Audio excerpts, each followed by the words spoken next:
Hello PPL fans, I'm Shroomraver, he's OnesieBanette, and welcome to PPL Week 2 Heat of the Week. We are back. How are we doing today, man? We are doing very, very well. It's been a scorcher of a week here in the UK, and the memes this week have been just as hot, and we cannot wait to talk about some of the fire that these coaches have brought out this week.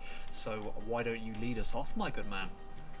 Yeah, absolutely. I mean, probably not so many out-and-out absolute heat sets because, you know, we're in week 2. Half the coaches looking to cement a 2-0, the other half looking for that first win. So it makes sense, but we've seen a lot of very good Terry use, especially this week. And number 3 on our list of heat of the week is going to include that. That is going to be Envy and the San Diego Chim Chargers with the Terror Flying Dunsparce putting in some work against Drew's New York Marauders. You particularly liked this one, didn't you? Yeah, I think Envy did a very, very good job with it this week.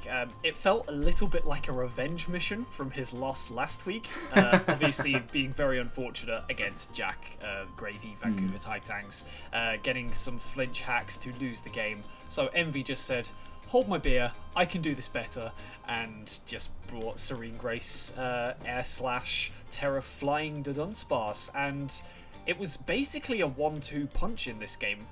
Myself and Shroomraver, obviously, we were very kind of torn between which one of the 2 Pokemon in this 1-2 punch we were going to include on this list, but we did ultimately settle on the Dunsparce because of the Terra usage. Now, it was the Dunsparce leading off with Terra Flying, with Glare, with Air Slash, with Roost, and just really kind of softening up the opposition, Drewby and the New York Marauders, just so that the Quaquaval could come in on a weakened team that was paralysed and very low on health and just capitalise and just steamroll it through. And that's pretty much exactly what we saw happening. The Terra Flying coming in very, very handy, and yeah, Envy just completely flinching his way through Drew's team. Yeah, just very, very good usage of it this week. Yeah, it shows his ability to adapt on the fly because one of the main things that Dunsparce was able to take out was the what's that thing called? The mouse hold. Which was looking problematic. It was the main thing it was able to really deal with. Ironically, the Pokemon that got the sweep in the end, the Quaquaval, was kind of what he had set aside to do just that because it was a Rocky Helmet, much bulkier set. But then the Dunsparce did the work and Quaquaval came in and kind of took the credit. But a lot of that credit does have to go to Dunsparce for being able to set that up in the end. Really good match, that one. But Terrifying Dunsparce was a monster. Terrifying, I like what you did there. Absolutely meant that, don't worry about it. Completely organic, came off the top of my head, completely meant it. Definitely. We're very professional here. 100% believe you there, bro. But definitely. Speaking of very good Terra usage, how about we move on to our number 2, and that comes in the form of Jack Gravy and his incredible Vancouver Titans, and that comes from one of Jack's very favourite Pokemon, one of the few Pokemon he's very famous for using very well, his signature Greedent.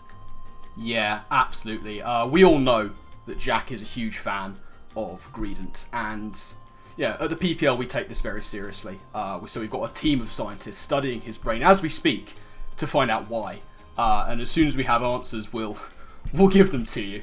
But yes, the Greedent, not something that you see very often in draft, and certainly not used as Jack did it here. Swords Dance, Terra Ghost Greedent that was able to put a massive dent in Kelly's big, bulky defensive core of the Vaporeon and the Mesprit. Kelly did play around that quite well in places. We might be able to mention that in a little bit, but yeah, I don't think anyone was quite expecting the Greedent to do as much damage as it did. Unfortunately, he was unable to get the SD off because of a very well-timed haze from that aforementioned Vaporeon, but yeah, it was able to maneuver Jack very early into a decent position, getting a lot of damage on that defensive duo, which set him up for what turned out to be a really good match. Absolutely, yes. I mean, Jack obviously popularised Greedent being used as a well-known lower tier pick in Draft League. He's had it in many different leagues across a bunch of different playoffs, and has put in very good usage with it, like across every single one of his leagues. So it was very good to see that translate over to the PPL. Now, unfortunately, Jack obviously wasn't able to claim a W this week. No win this week. No. But he did manage to showcase a lot of his skills by using that Greedent, and showed his usage of the lower tiers very well, and that is why he is number 2 on the list. So yes, very well done to you. Commiserations as well, but you'll get them next time. Absolutely. Now, before of course we get into our top spot, we do have some honourable mentions, and this week we're going to sort of bunch a few together. As we said, not too many out and out massive heat sets, but a lot of people trying a few different things here and there. Notably, some unexpected special attackers that we'd like to mention. Ellie and the Shanghai Dragons versus Addison's London Shockwave. Ellie coming in with the very rarely seen, but always welcome, special Landorus Therian. It's not something you see every day, but method in the madness, seeing Landorus Therian use Earth Power to circumvent Glamoura's toxic debris was very nice to see. Big fan of that. Big fan indeed. It was unfortunate that it wasn't able to prevent the Glamoura getting hazards up, full stop, but it did circumvent the amount of hazards it was able to get up. And it was a nice little bright spot in that game for Ellie. Shows that she's still got that unconventional strategy about her.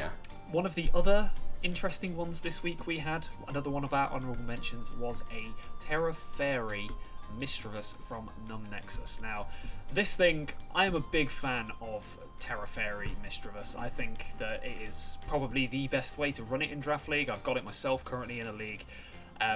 It's definitely a very good lower tier sort of Swiss Army knife of a Terra. You can kind of budget it and customize it each week to deal with a specific threat.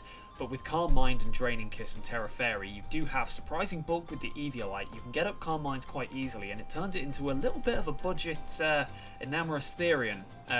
Does a lot of work, and it was able to dish out a significant amount of damage and really kind of scare his opponent for a little bit in this game. Didn't quite manage to show off all of its skill set. It didn't manage to get the sweep, but it was definitely a very good bring this week. Yeah, absolutely. And one of a number of really good Terra usage. To say this is probably the week of big Terra experimentation. We saw the likes of Addison bringing a Terra normal sub Tauros, which put in a decent amount of work. We saw a very optimistically used, and did get a kill, but not quite the sweep, Terra Steel Weakness Policy Agility Articuno coming in from JV and the Atlanta Victinis versus SK's Philadelphia Stunkies. And finally on that note, a Terra Fairy Hisuian Electrode from Pokeaim's LA Wakers versus Lars and the Borussia Donphan. Yes, absolutely. Did we also mention that MV had a Spec Screamtail? I can't remember. Ooh, we did not. We did not mention that. One that we definitely wanted to talk about. It's unfortunate it didn't show. Because it's a Spec Screamtail. You just don't see it. You just don't see it. But we wanted to mention that because we thought that was fun. It was very cool indeed. But not quite as cool as our number 1 pick for Heat of the Week. The winner for Heat of the Week this week. A mon that was pretty much immediately after we both saw it, we both thought, yeah, this has to be number 1 this week. It was so clever. It left a very big impression on yourself, didn't it, Shroom? Yeah, I was a huge fan of this. Coming in at number 1, Q and the Chicago Dragapults versus Mante's Immunity Idols, and Q was able to pick up the endgame sweep with a Relic Song Electric Terror Meloetta. Huge fan of Meloetta over here, love that little guy. Relic Song Meloetta is so rarely seen because Meloetta fits into a very easy... That is my antivirus coming up on screen. Go away, please. Technical difficulties, guys. Let's hope that our wonderful, amazing editor will be able to deal with that. We love you, Ricky. We have faith in you, Ricky. We know you can do it. It's going to be really awkward if that didn't come up on screen. But it'll be fine. It's fine. Meloetta. fits into a very nice specially offensive, especially bulky role, but of course Relic Song turning it into that powerful physical attacker. You don't see it every day, so that's pretty up there as we go with it. But what Electric Terra Meloetta was able to do was come in endgame, Terra up, resist the attacks from Kilowattrel, and then go for the Relic Song. Now, Kilowattrel versus a pirouette form Meloetta. I think it's a pirouette form? The fighting form Meloetta. Pirouette was correct. You'd normally have your money maybe on the Kilowattrel flying type for that, but the Electric Terra allows it to resist those moves.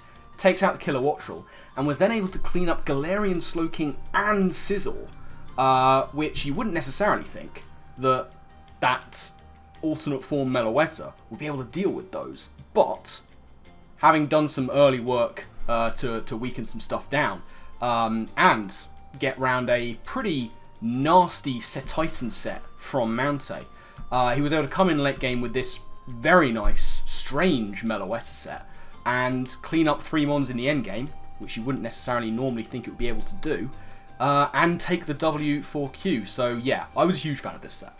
I think you're understandably so. It's a fantastic bring from Q, really showing a lot of ingenuity bringing that, and the fact that it put as much work in as it did, completely countering its counters, and just cleaning up the game. That's pretty much the criteria here. If you have a set that is weird but does work, you'll make it into Heat of the Week. And not only did it do work, it put in the finest of work and pulled out that win for Q. So a very, very deserved winner here for Heat of the Week. Q, the Costa Rican, taking it, I believe, for the 2nd week in a row. Is that so? Yes, it's Syrian Lilligant last week as well. It was. Back-to-back victories in Heat of the Week for Q, the Costa Rican, and his Chicago Pulse. Are there any other coaches that can claim that title from him? We'll have to find out, won't we? Well, that is the gauntlet laid down to the rest of the coaches watching this. Q's taken it twice in a row. Can anyone dethrone the king of Heat of the Week thus far? We'll have to wait and see as the season goes on.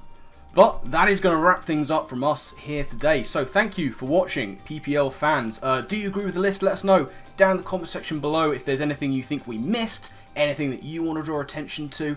We love hearing your views, always have done, always will do. So do keep them coming. We're loving the amount of support that you guys have been getting on this series and all the videos from this season of PPL. It's been fantastic. Thank you so much. Keep it coming. We love it. But yeah, with that, we're going to get on out of here. So thank you all very much once again for watching, and we will see you next time. Laters. Peace out, guys.